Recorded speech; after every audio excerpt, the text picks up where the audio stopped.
महाराष्ट्र की सियासत में दादा के नाम से मशहूर दिग्गज नेता अजित पवार के असमय निधन ने राज्य की राजनीति में एक ऐसा शून्य पैदा कर दिया है जिसे भर पाना नामुमकिन सा लगता है। लेकिन इस दुखद घड़ी के बीच बारामती से लेकर मुंबई तक एक ही नाम की चर्चा है और वो है सुनेत्रा पवार, जो महाराष्ट्र की उप मुख्यमंत्री के तौर पर शपथ लेने जा रही है। सुनेत्रा पवार अपने पति की उस राजनीतिक विरासत को संभालने जा रही हैं जिसे अजीत दादा ने दशकों के संघर्ष के बाद बनाया था। आपको बता दें कि विमान हादसे ने महाराष्ट्र से उसका सबसे बड़ा जन नेता छीन लिया। अजीत पवार के जाने के बाद राष्ट्रवादी कांग्रेस पार्टी आज अपने सबसे नाजुक दौर से गुजर रही है और पार्टी कार्यकर्ता सदमे में है और नेतृत्व को लेकर असमंजस में भी। लेकिन इस संकट के बीच पार्टी ने एक बड़ा फैसला लिया है।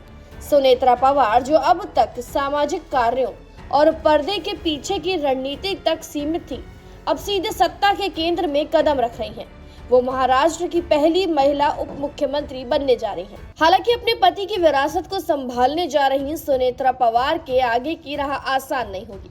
अजीत पवार महाराष्ट्र की सियासत के बहुत बड़े चेहरे थे और उनके अचानक जाने से जो खालीपन आया है उसे भर पाना किसी के लिए आसान नहीं होगा। ऐसे में सुनेत्रा के सामने कई तरह की चुनौतियां हैं। क्या वो छगन भुजबल और प्रफुल्ल पटेल जैसे अनुभवी दिग्गजों को एक साथ रख पाएंगी? क्या शरद पवार की पार्टी के साथ विलय करना सही होगा या अपनी अलग पहचान बनाए रखना? बीजेपी और शिवसेना शिंदे गुट के साथ गठबंधन में क्या वो अजीत दादा जैसा दबदबा कायम रख पाएंगी? उनकी पार्टी के लिए अभी अस्तित्व की लड़ाई बन गया है, जहां विधायक और कार्यकर्ता सिर्फ और सिर्फ सुनेत्रा को ही नेतृत्व के रूप में आगे आने की मांग कर रहे थे। वो किसी अन्य चेहरे को स्वीकार करने को राजी नहीं थे। उनके दोनों बेटे पार्थ और जय पवार राजनीतिक तौर पर अनुभवी नहीं है। ऐसे में उनके नाम की चर्चा ही नहीं की गई। सुनेत्रा पवार के सामने बड़ा धर्म संकट विलय को लेकर है। पार्टी का एक बड़ा वर्ग मानता है कि शरद पवार के नेतृत्व में वापस जाना ही अस्तित्व बचाने का एकमात्र रास्ता है। वहीं दूसरा गुट अपनी अलग पहचान खोने के डर से बीजेपी के साथ बने रहने के पक्ष में है। ऐसे में सुनेत्रा का हर फैसला महाराष्ट्र की आने वाली राजनीति और आगामी पुणे जिला परिषद चुनावों की दिशा तय करेगा।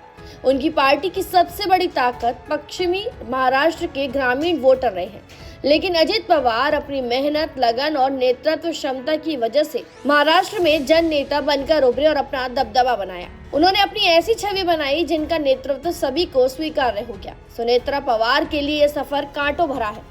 सहानुभूति की लहर उन्हें कुर्सी तक तो ले आई, लेकिन असली परीक्षा तब होगी जब उन्हें कई बड़े राजनीतिक फैसले लेने होंगे। क्या वो शरद पवार की कूटनीति और बीजेपी के दबाव के बीच अपनी स्वतंत्र राह बना पाएंगी? महाराष्ट्र की जनता और अजीत दादा के समर्थक आज बड़ी उम्मीद के साथ सुनेत्रा की ओर देख रहे हैं। आपकी क्या कुछ राय इस बारे में कमेंट सेक्शन में जरूर बताएं। तमाम जानकारियों के लिए सब्सक्राइब करें भारत एक्सप्रेस।